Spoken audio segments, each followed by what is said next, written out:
민수기 33장 51절에서 56절입니다. 이스라엘 자손에게 말하여 그들에게 이르라.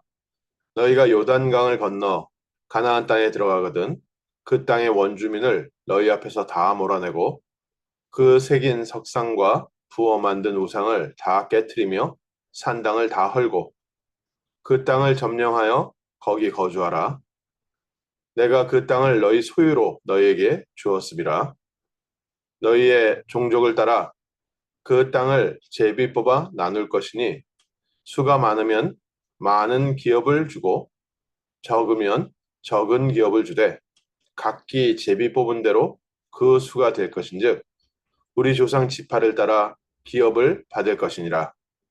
너희가 만일 그 땅의 원주민을 너희 앞에서 몰아내지 아니하면 너희가 남겨준 자들이 너희 눈에 가시와 너희 옆구리에 찌르는 것이 되어 너희가 거주하는 땅에서 너희를 괴롭게 할 것이요 나는 그들에게 행하기로 생각한 것을 너희에게 행하리라.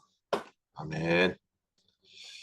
오늘 가나안 땅 들어가기 전에 하나님께서는 가나안 땅을 정복할 수 있는 열쇠를 주시고 미리 가나안 땅을 분배하셨습니다. 땅을 차지하지도 않았는데요. 어떻게 우리가 미리 다 나눠줍니까? 제가 한국말에 떡 줄 사람은 생각도 안 하는데 김칫국부터 마신다. 비슷한 사건입니까?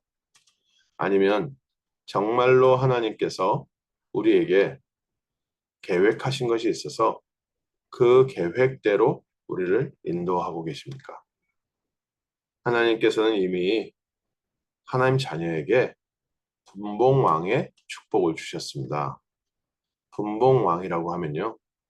그 지역을 다스리는 왕.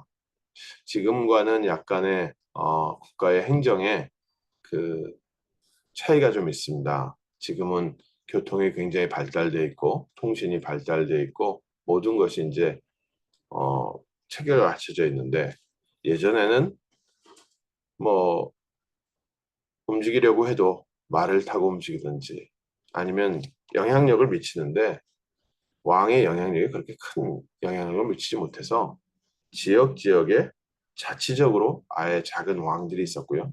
그 왕들을 통합하는 왕이 있었습니다.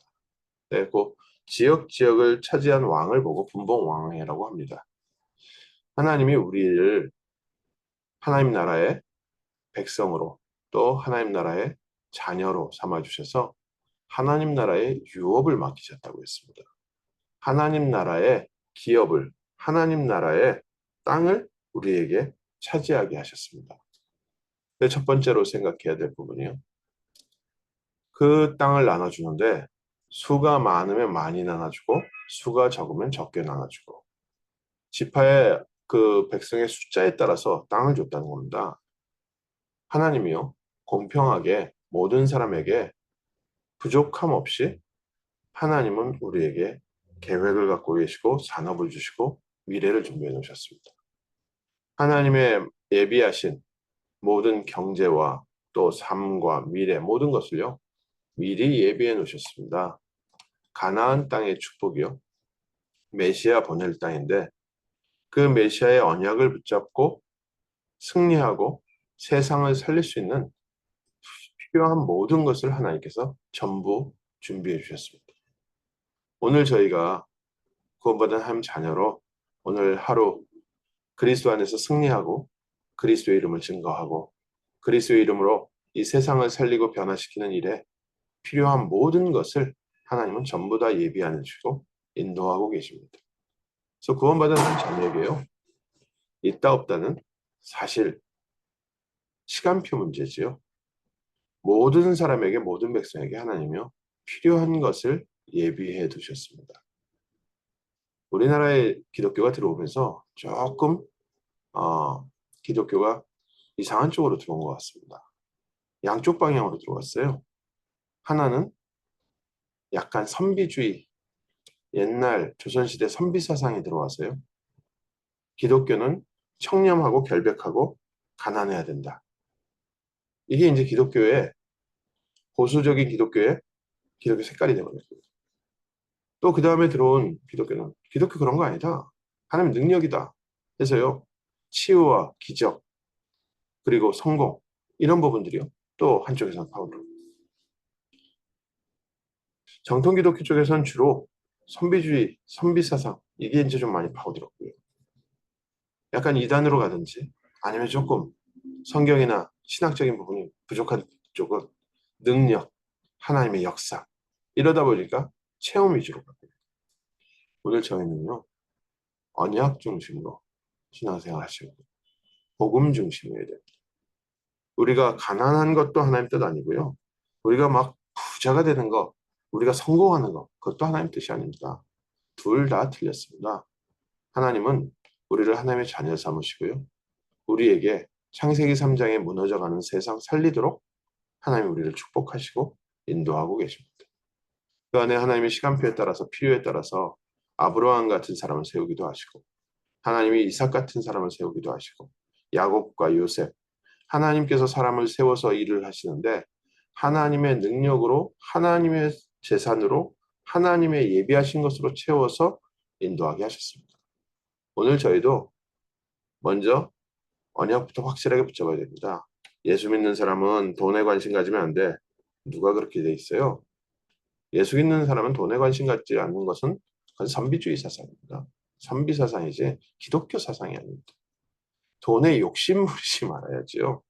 돈에 관심 없다? 아니요. 하나님이 주신 기업을 잘 관리하라고 했습니다.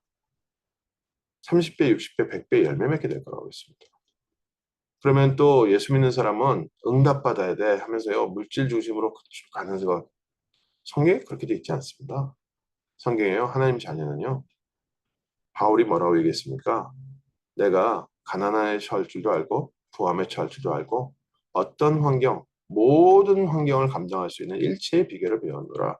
내게 능력 주시는 자 안에서 내가 모든 것을 감당할 수 있노라. 근데 바울이 그 말을 하기 전에 뭐라고 했습니까? 나의 달려갈 길은 이 복음이 증거되는 것. 나는 복음 증거되는 것으로 인하여 기쁘고 또한 기쁘다. 오늘 우리가 그리스도 예수 안에서 하나님이 예비하신 그리스도의 축복과 자녀의 축복과 신분을 회복하고요. 하나님이 우리를 통해서 이루실 세계복음화의 언약과 이 시대를 살리는 하나님의 계획, 하나님의 심장의 방향을 맞출 때요. 우리의 일어나는 모든 삶에 하나님은 예비하시면서 채우십니다. 근데 두 번째, 하나님이 예비하신 응답을 우리가 누리는 데 있어서 정말 중요한 조심할 부분이 하나 있다는 겁니다. 하나님이 너희를 요단강 건너편에 너희 땅을 차지하게 될 때, 너희에게 예비하신 응답이 올 때, 그 땅에 있는 사람들을 다 몰아내고 그 땅에 있는 모든 우상을 다 제거해라. 하나님께서 어떻게 모든 사람들을 이렇게 다 몰아내게 하고 모든 우상, 모든 종교를 다 없앱니까? 신앙의 자유가 없습니까?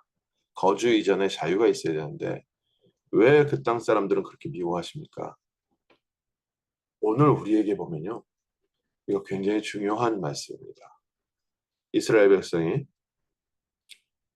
구약시대의 역사상을 봐도 이 남아있었던 사람들 때문에 이스라엘 멸망의 원인이 되었고요. 초대교회도 마찬가지였습니다. 초대교회가 시작이 되었는데 초대교회도 유대주의 율법이 그대로 남아있어가지고요. 그 율법이 이스라엘 후대 기독교가 대가 끊어져 버렸습니다. 또 로마로 들어가서요. 온갖 잡다한 주변의 종교가 교회 안에 들어와서 결국 교회를 타락시켜서 중세 암흑기를 갖고 왔습니다. 우리가 지금 갖고 있는 나의 사상, 나의 가치관, 내가 좀 주장하는 게 복음 안에서 새로 시작돼야 됩니다. 내가 알고 있다는 것, 내가 말하는 것, 바리새인들 말하는 것 전부 다 어디서 왔습니까? 성경에서 왔죠. 그런데 그 성경에 복음 중심의 구원 중심의 뿌리가 아니라 성경에서 하나님은 두려운 하나님, 우리 똑바로 살아야 돼. 이 종교 생활이 틈타고 들어와서요. 종교가 성경의 옷을 입고 열심히 성경의 옷을 입다 보니까 이것이 사단의 울무가 되고 눈에 가시가 되고 찌르는 것이 됐습니다. 오늘날 기독교에도요, 마찬가지입니다. 아까 한국교회 두 가지 얘기 말씀드렸잖아요. 선비사상 그대로 들어와 있습니다. 또 무속신앙부터 시작했던 기복주의 사상 그대로 들어와 있습니다. 복음 안에서 하나님 자녀의 신분과 권세를 누리고 세상을 살리는 하나님의 언약이 아니라 그냥 우리 문화 속에 남아 있었던 이 종교와 신비주의가 그대로 기독교에 남아서 지금 우리의 찌르는 것이 되고 있고 결국 교회 문 닫게 합니다. 미국 교회 합리주의, 민주주의가 기독교에 들어왔어요. 맞는 말이고 참 이성적인 말인데 10명의 정탐꾼이 되어버렸습니다. 그래서 미국 교회가 결국 점점 힘을 잃어가고 있습니다. 오늘 아침 하나님이 주신 중요한 언약 속에요. 그럼 우리는 무엇을 해야 될 것이냐? 그게 중요하지 않겠습니까? 우리는 다시 한번 그리스도 예수 안에서 세계복음화의 언약을 붙잡고 우리 인생을 하나님의 예비하신 것으로 채우시고 우리를 통하여 이 복음이 우리 후대들에게 전달되게 하옵소서. 또 세상에 나가 정말 복음을 증거할 전도자들을 세우게 하옵소서. 가서 살리는 증인 되게 하시고 가서 변화시키는 증인 되게 하시고 가서 틀린 것, 또 무너진 것 치유하고 회복시키는 그리스도의 증인 되게 하옵소서. 하나님은 가나안 땅 들어가기 전부터 이미 땅을 미리 분배케 하셨습니다. 또 제비 뽑으라 했습니다. 특별히 뭘 주고 말고가 아닙니다. 하나님은 우리의 처지와 상황을 아시고 우리가 태어나기 전부터 이미 예비해 두시고 우리를 인도하고 계십니다. 하나님이 주신 응답을 주셨을 때 이때 저희가 주의해야 될 것이 애굽 사상 그대로 남아있으면요. 이게 그대로 우리를 계속 가시가 돼서 또 옆구리에 찌르는 것이 되세요. 우리를 넘어지게 만듭니다. 또 세상 문화, 세상의 가치관 우리가 너무 주장을 하면요. 하나님이 하시는 일이 안 보이고 이것 또한 찌르는 가시가 됩니다. 오늘 우리의 가치관과 생각을 좀 내려놓고 가나안 정복 어떻게 해야 됩니까? 언약궤를 따라가는 겁니다. 한 번도 가보지 못한 게 요단강을 마른 땅으로 건너는데 언약궤 따라가는 겁니다. 여리고성을 무너뜨리는데 언약궤 따라서 조용히 도는 겁니다. 하나님, 오늘 하루 하나님이 예비하신 가나안 땅, 나에게 허락하신 언약의 땅을 살리는 축복 누리게 하시되 오직 그리스도의 복음 가지고 무너진 현장을 회복하며 낙심한 자들에게 힘을 주고 병든 자들을 치유하며 그들에게 그리스도의 생명, 어둠과 저주에서 우리를 완전하게 해방하신 창조의 빛, 부활의 빛이 비치는 복된 하루 되게 하시고 하나님께서 예비하신 것으로 채우사 우리 후대들에게 이 언약을 전달하는 증인 되게 하옵소서. 기도하겠습니다. 하나님, 오늘 저희가 그리스도 예수 안에서 하나님이 예비하신 것으로 응답받는 복된 하루 되게 하심을 감사합니다. 먼저 저에게 성령의 충만함을 주시고 우리에게 뿌리내려져 있던 틀린 것, 각인됐던 것, 이전에 갖고 있었던 것들을 제거하여 주옵시며 성령의 충만함으로 현장을 치유하고 살리는 증인 되게 하시고 우리가 그리스도의 능력에 증인되어지는 복된 하루 되게 하옵소서. 우리 후대들에게 바른 복음을 전달하는 복된 하루 되게 하옵소서.